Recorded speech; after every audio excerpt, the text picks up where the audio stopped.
بسم اللہ الرحمن الرحیم۔ سیرت طیبہ صلی اللہ علیہ وسلم، سبق نمبر 83۔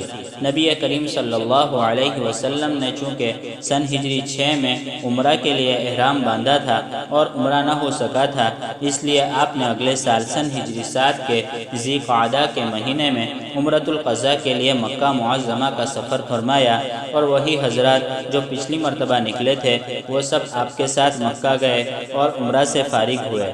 3 دن وہاں قیام فرمایا، پھر مکہ والوں نے کہہ دیا کہ اب آپ لوگ واپس تشریف لے جائے، چنانچہ واپس آ گئے۔ سن ہجری 8 میں ایک اہم واقعہ یہ پیش آیا کہ نبی کریم صلی اللہ علیہ وسلم نے حضرت حارث بن عمیر ازدی رضی اللہ عنہ کو بصرہ کے حاکم شرحبیل غسانی کے نام ایک تحریر لے کر بھیجا۔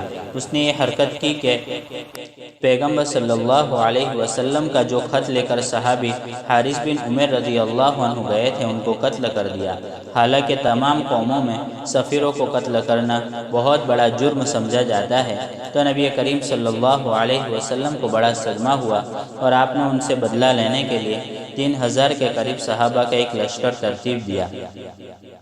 آپ صلی اللہ علیہ وسلم نے فرمایا کہ سپہ سالار حضرت زید بن حارثہ رضی اللہ عنہ رہیں گے، اور فرمایا کہ اگر وہ شہید ہو جائے تو حضرت جعفر بن ابی طالب رضی اللہ عنہ جھنڈا اٹھائیں گے، اور اگر وہ بھی شہید ہو جائے تو حضرت عبداللہ بن رواحہ رضی اللہ عنہ۔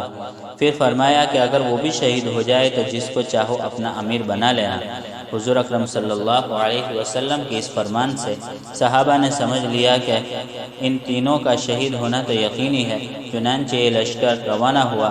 جب قریب پہنچے تو ایک عجیب و غریب صورتحال سامنے آئی، وہ یہ کہ اس شرحبیل نامی سردار نے علاقے کی 1,00,000 فوج مقابلے کے لیے بھیجی، اور اس کی مدد کے لیے ہرقل نے مزید 1,00,000 فوج بھیجی تھی۔ گویا کہ اس 3000 کی فوج کو 2,00,000 فوج سے مقابلہ کرنا ہے، جو بڑا اہم مسئلہ تھا۔ چنانچہ مشورہ ہوا کہ کیا کرنا چاہیے۔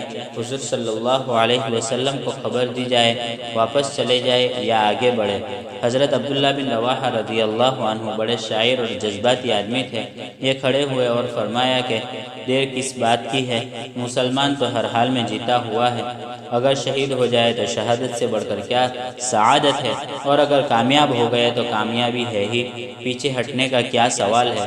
تو لوگوں میں جوش پیدا ہو گیا اور یہ 3000 کا لشکر 2,00,000 کی فوج سے جا ٹکرایا۔ زید بن حارثہ رضی اللہ عنہ شہید ہوئے۔ جعفر بن ابی طالب رضی اللہ عنہ نے جھنڈا اٹھایا، ایک ہاتھ کٹ گیا تو بائیں ہاتھ میں جھنڈا پکڑا، بایاں ہاتھ کٹ گیا تو دونوں منڈے ملا کر جھنڈا پکڑا، تو ایک ملعون کافر نے ایسی تلوار ماری کہ بدن کے 2 ٹکڑے ہو گئے۔ تو عبداللہ بن رواحہ رضی اللہ عنہ نے جھنڈا اٹھایا، اور عبداللہ بن رواحہ رضی اللہ عنہ بھی لڑتے لڑتے شہید ہو گئے۔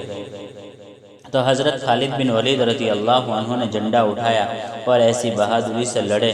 فرماتے ہیں کہ 9 تلواریں میرے ہاتھ میں ٹوٹی ہے، اور تدبیر یہ اختیار کی کہ یہ 3000 کا لشکر پیچھے ہٹ گیا، اور دشمن آگے بڑھا تو گھیر لیا، اور جتنا نقصان پہنچانا تھا پہنچایا، اور اپنے صرف 12 آدمی شہید ہوئے، اور بقیہ سب کو بحفاظت بچا کر مدینہ لے آئے۔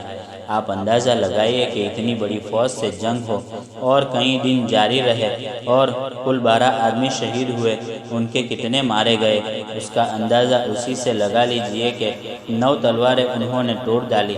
یہ صرف اللہ تعالیٰ کی طرف سے مدد اور نصرت ہے۔ لیکن نبی کریم صلی اللہ علیہ وسلم کو ان تینوں صحابہ کی شہادت کا بڑا صدمہ تھا، اور حضرت جعفر بن ابی طالب رضی اللہ عنہ کے بارے میں آتا ہے کہ انہوں نے جو جوہر دکھلائے تو اللہ تعالیٰ نے ان کے لیے جنت میں اڑنے کے لیے 2 بازوؤں کا انتظام فرمایا کہ کہیں بھی اڑ کر جاؤ اور کھاؤ پیو۔